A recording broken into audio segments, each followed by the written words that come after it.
नमस्कार दोस्तों, video series द्वारा कुछ रिलेवेंट टॉपिक्स के संवैधानिक पहलुओं को उजागर करने की इस श्रृंखला की आज दूसरी कड़ी, जिसका विषय है the constitutional basis of reservation policy, आरक्षण नीति का संवैधानिक आधार। दोस्तों, आरक्षण एक संवेदनशील विषय है, परंतु इस विषय के संवैधानिक पहलुओं को न समझना या इस विषय की जानकारी न रखना कोई पर्याय नहीं है। Therefore, it is fair to make dispassionate examination of the constitutional provisions and judicial pronouncements relating to reservation.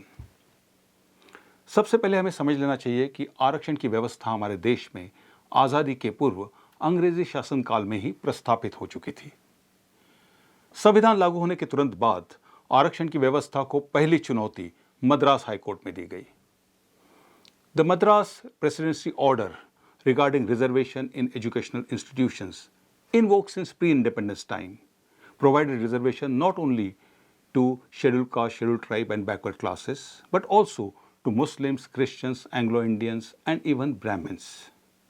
Supreme Court in its verdict in 1951 declared this order as void, being violative of fundamental rights, leading to the first constitution amendment to Article 15. Article 15, prohibition of discrimination on the grounds of religion, race, caste, sex and place of birth.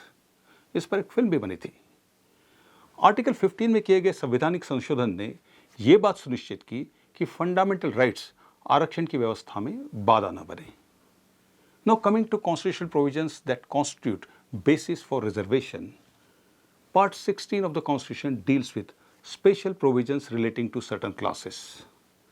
Articles under this part provide reservation of electoral constituencies, that is, reservation of Lok Sabha and state assembly seats for scheduled caste and scheduled tribes proportionate to their population. The duration of this reservation, as per Article 334, originally stipulated 10 years time limit, which has been extended from time to time, and as of date, it stands extended up to 2030. परंतु यहाँ महत्वपूर्ण बात यह है कि हमारे संविधान में पॉलिटिकल रिजर्वेशन का स्पष्ट उल्लेख है और ये रिजर्वेशन कितना होगा और कब तक होगा ये भी स्पष्ट किया गया है।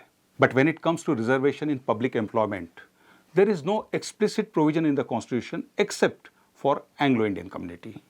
Article 336 of the Constitution provides continuation of reservation for Anglo-Indian community in the specified central government jobs to be reduced progressively and completely ceased by 10th year. Thus, reservation for Anglo-Indian community in the public employment came to an end in 1960.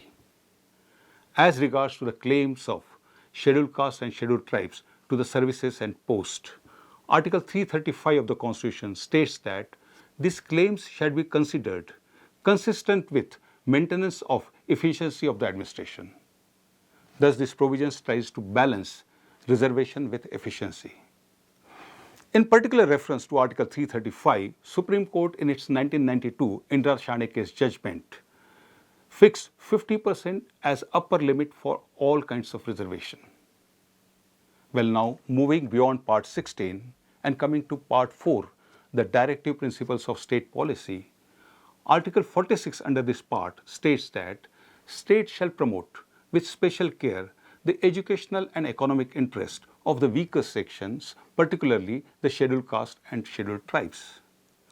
When it comes to promotion of educational and economic interest of the weaker sections, there are several government schemes and concessions like relaxation of upper age limit, free coaching classes, tuition fees, scholarships and free hostel facilities. As these are measures, reservation itself can be a measure to promote educational and economic interests of the weaker section. Thus, Article 46 is the main enabling article under Constitution for reservation. Though Article 46 is part of directive principles not enforceable by any court, these principles nevertheless are fundamental to governance and impose duty on the state. But what is duty of the state? Can it necessarily be the fundamental right of the individual? For this, we have to look at Article 16. Article 16 that guarantees equality and opportunity in public employment as fundamental right and prohibits discrimination on the grounds of religion, race and caste. One can argue that under Article 16, it is equality of opportunity which is fundamental right rather than reservation. But the counterpoint is, For historically disadvantaged groups, not equally placed to avail equality of opportunity, reservation creates level playing field. Not to leave any doubt in this regard, Subclause 4 of Article 16 states that nothing in this article shall prevent the state from making provisions for reservation in appointments for backward class of citizens, which in the opinion of the state are not adequately represented in the services under the state. In the services under the state means that these reservations are about public employment and not private employment. In the opinion of the state means the discretion is vested with the state to consider reservation if backward class of citizens are not adequately represented.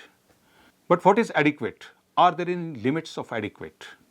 Dr. B.R. Ambedkar had submitted a memorandum titled States and Minorities to the Constituent Assembly in March 1947.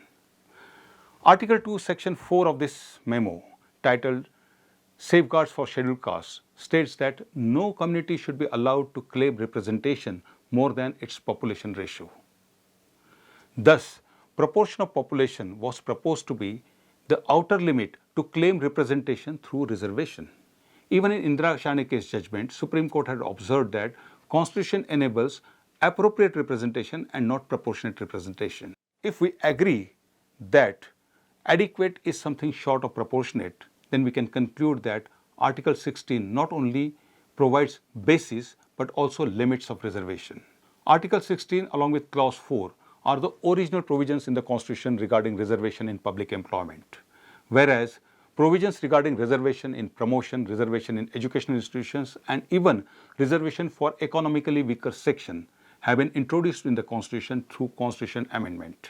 Here I would like to draw attention to a very significant Supreme Court observation in the Champakam Durai Rajan case which led to first Constitution amendment. Supreme Court observed that Article 29(2) of the Constitution prohibits discrimination in admission to educational institutions, and that there is no exception to this clause as it is there for Article 16. Supreme Court called it a very significant omission and observed that the intention of the makers of the Constitution perhaps was to give reservation only in public employment and not in educational institutions. Well, that is history because amendment to Article 15 also included amendment to Article 29(2) enabling reservation in admission to educational institutions. Nevertheless, it is important for us to know as to what was envisaged by the makers of the Constitution and the Constituent Assembly and what has been given to us in the Constitution subsequently by the Parliament. Well, that was the brief narrative about constitutional provisions regarding reservation. It is a vast subject and therefore we should keep our minds open to navigate through multiple narratives before we draw any conclusion. If you think there are any useful takeaways from this video, do like it, share it and subscribe it. Thank you. Jai Hind.